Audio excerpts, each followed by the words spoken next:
Halo murid-murid, selamat datang di channel Drama Korea Edit.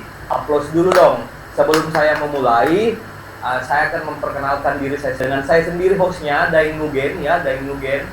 Terus di sini di channel ini kita akan bahas tentang film yang pernah viral beberapa tahun lalu di Korea, yaitu berjudul Miracle in Cell Number 7. Artinya keajaiban sel di nomor 7.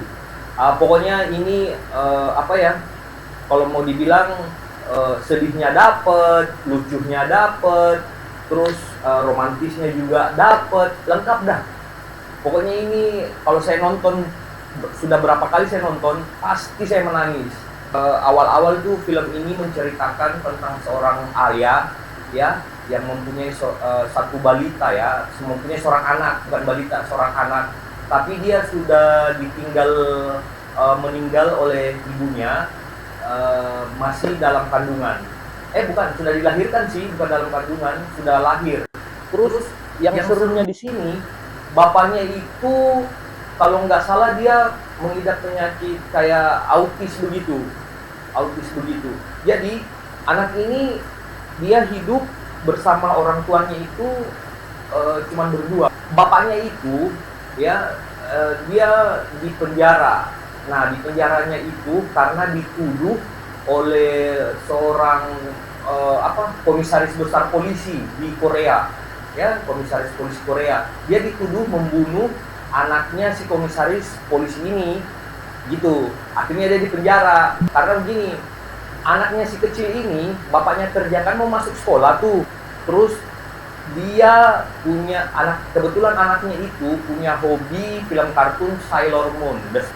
Tetapi akhirnya bapak ini dia kebetulan bapaknya yang autis ini ya mengidap penyakit autis, dia kerja sebagai juru parkir di salah satu rumah makan franchise lah di Korea ya, saya tidak bisa sebut lah. Terus akhirnya semenjak dia tabung uangnya selama ini, kan kebetulan harga tas di sana kan di Korea katanya mahal tuh untuk masuk anak baru mau masuk sekolah.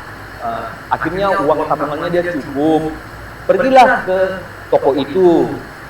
Ke toko itu kebetulan anak si komisaris yang tadinya ini dia juga suka sekali dengan tas yang dia pengen anaknya si bapak yang autis ini mau beli. Nah, kebetulan ya otomatis ya bapak komisaris lah yang mendapatkan tas itu. Nah, beranjak dia keluar dari toko, anaknya si bapak yang mengidap penyakit autis ini galau melihat anaknya yang nggak dapat. Tapi anaknya komisaris ini yang baik hati. Akhirnya dia kejar si bapak itu sampai ke pasar.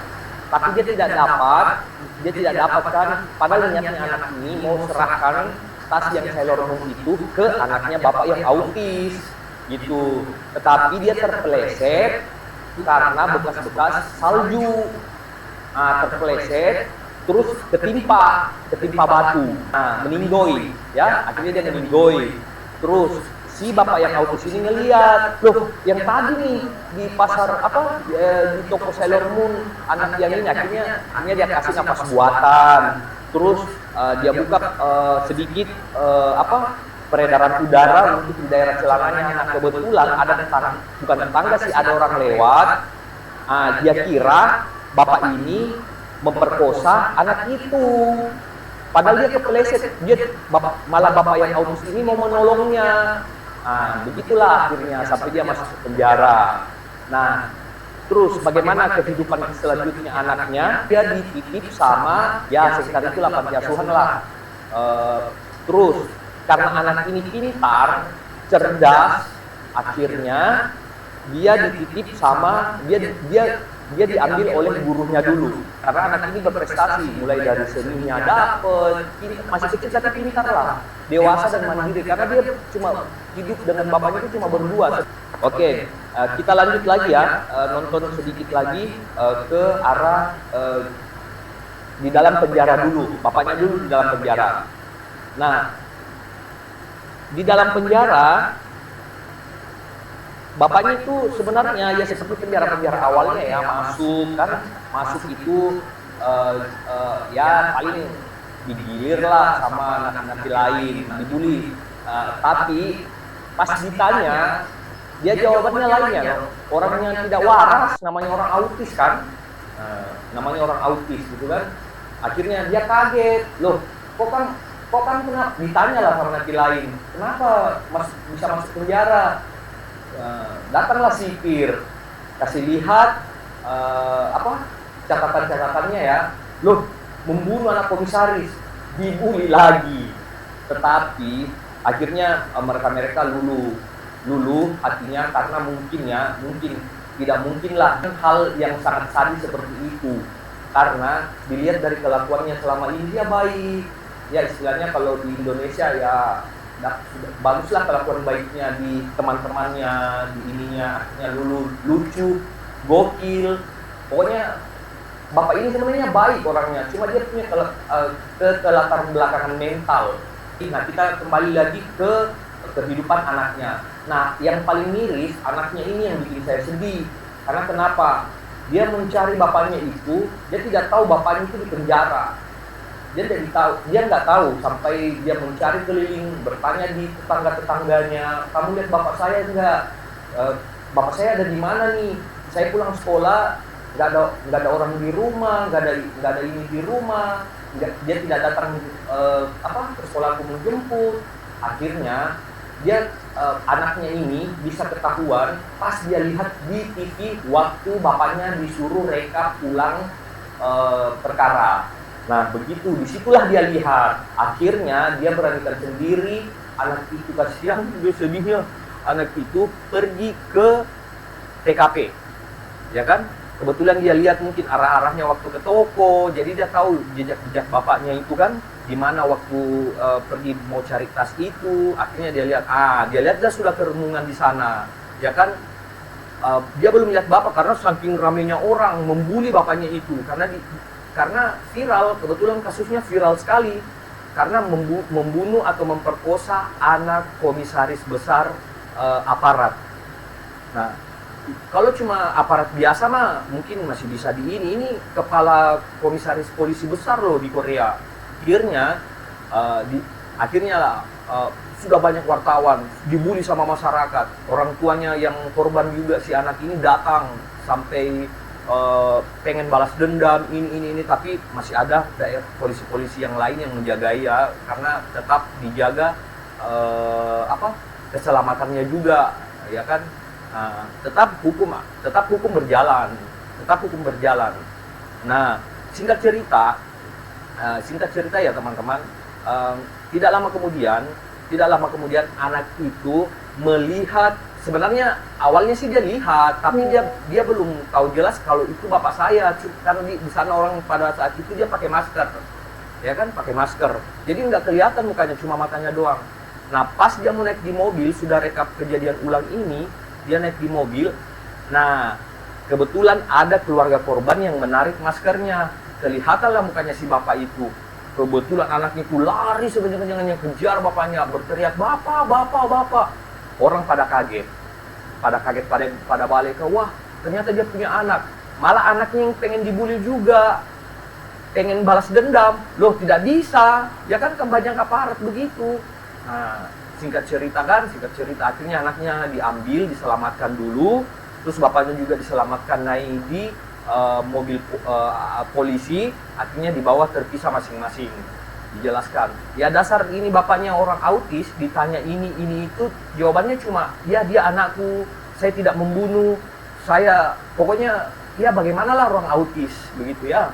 Dan sudah, ini anaknya sudah nggak bisa tidur 2 hari 3 hari ya nggak bisa tidur, pergi ke sekolah juga ngelamun, pelajarannya sudah nggak karuan, padahal anak ini cerdas.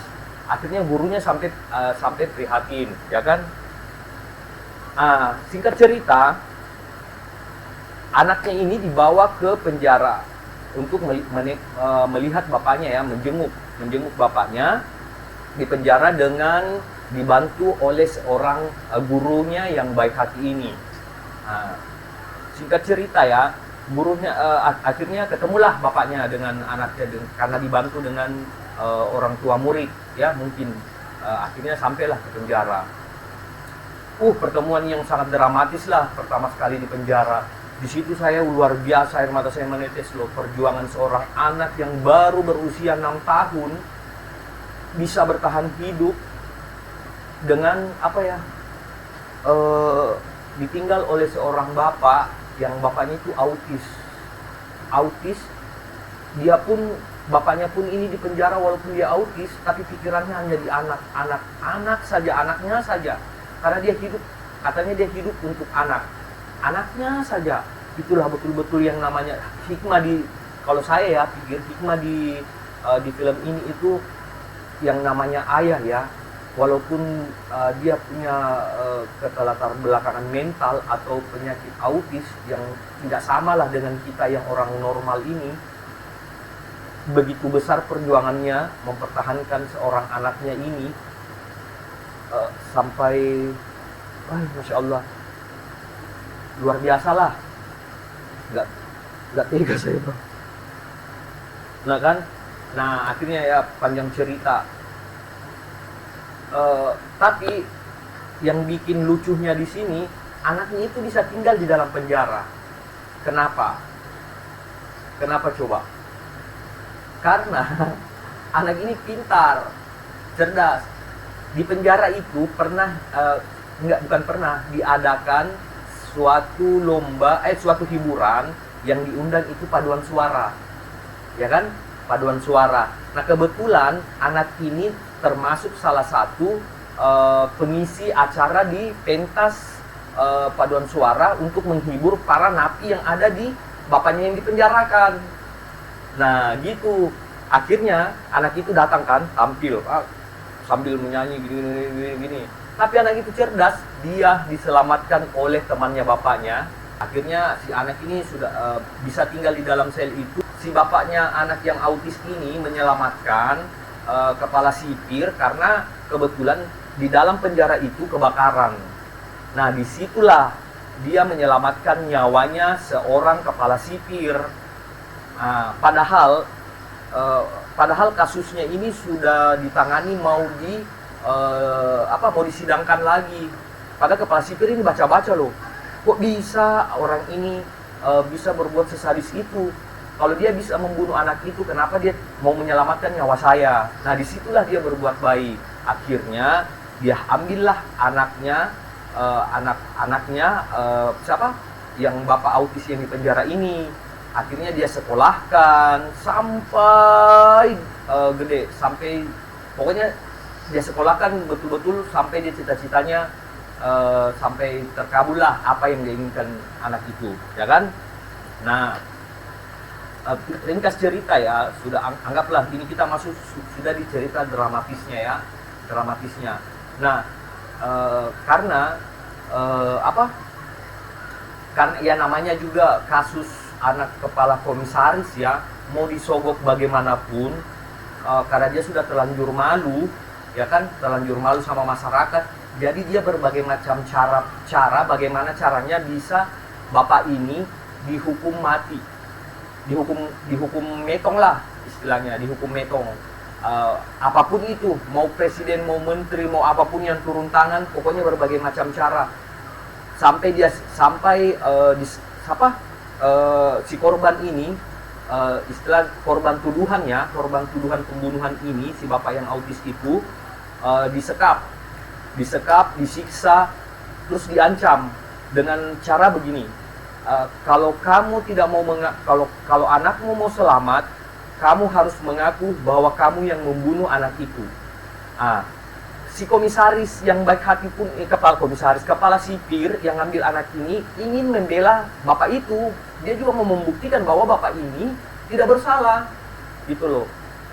Sampai dia gini, kalau kamu ditanya, ngomong saja yang sejujur-jujurnya, ngomong ini.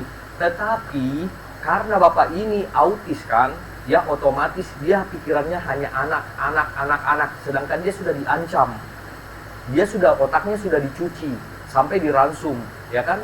Sampai dia itu terus kata-kata yang masuk di kepalanya itu bahwa saya harus selamatkan anak saya harus berbohong, saya nggak boleh jujur. Sedangkan bapak yang kepala sipir sudah ngomong, kamu harus jujur, kamu harus keluar dan kamu harus bebaskan anakmu.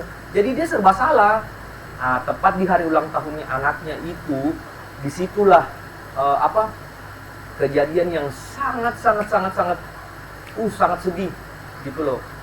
Anaknya ini kan ulang tahun, pas di situ pula dia disidangkan untuk antara bebas atau dihukum mati, atau dihukum mati, metong lah gitulah istilahnya ya. Jadi endingnya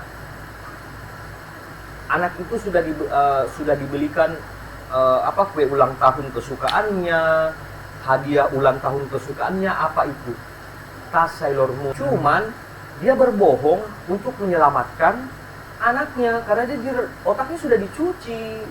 Istilahnya gini, dia tidak sama dengan orang seperti kita yang normal.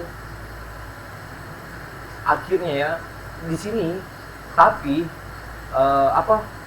oke lah, kita singkat cerita. Akhirnya dia tetap dieksekusi karena tetap menanglah komisaris itu, karena buktinya juga rata-rata orang-orang suruhan. Akhirnya walaupun bapaknya anak ini ya, walaupun bapaknya sudah metong ya, akhirnya dia dibesarkan oleh kepala sipir ini dengan cita-cita apa? Dia pengen menjadi pengacara yang handal untuk membebaskan kasus bapaknya walaupun dia sudah tidak ada. Paham? Maksudnya gini, akhirnya dia jadi lawyer ya, jadi pengacara gedenya ya, besarnya sudah cantik, sudah besar, sudah jadi pengacara yang pintar, cerdas. Akhirnya dia buka sidang ulang untuk membersihkan namanya bapaknya di beberapa tahun yang silam yang lalu. Dan akhirnya apa yang terjadi pemirsa? Dia menang. Di situ yang bikin saya miris, mungkin bapaknya sudah bahagia di sana melihat anaknya memenangkan kasusnya, tapi tidak bisa menyelamatkan seorang ayah yang selama ini yang dia perjuangkan. Maksudnya tidak cuma umur berapa, 7 tahun ya, 7 tahun bapaknya sudah ini sampai dia kuliah besar, endingnya sampai dia bisa bebaskan bapaknya dari tuduhan kasus itu, dan dia bebas, sudah bersih, namanya pun sudah bersih walaupun sudah tidak ada ya. Jadi ya pada saat itu polisi juga tidak bisa berbuat apa-apa karena yang dia temani itu kepala komisaris, kepalanya. Jadi ending ceritanya begitu pemirsa. Kalau kalian tidak melihat film ini, nyesel. Judulnya Miracle, nih ada di sini nih. Miracle Number 7. Oh, di sini kata admin, di sini katanya. Nanti dia edit di atas itu ya. Nah, judul filmnya ada di situ. Terus film ini sudah di recycle lagi oleh oleh kita punya negara sendiri, Indonesia ya. Itu juga ada film Indonesianya. Jadi jangan lupa nontonnya dan jangan lupa like, comment, and subscribe. Karena mendukung YouTuber pemula, Anda telah membantu seorang YouTuber yang membantu Pulau Gajah. Jadi dulu ya, sampai di sini dulu. Kalau mau diceritakan lagi atau dinontonkan lagi film-film di bawah, komen di bawah. Mau film Korea apa ya? Nanti kita bahas lagi sampai tuntas. Dan tolong saran dan kritik. Oke pemirsa, bye bye. Sampai jumpa lagi di drama Korea Edik episode kedua. Bye.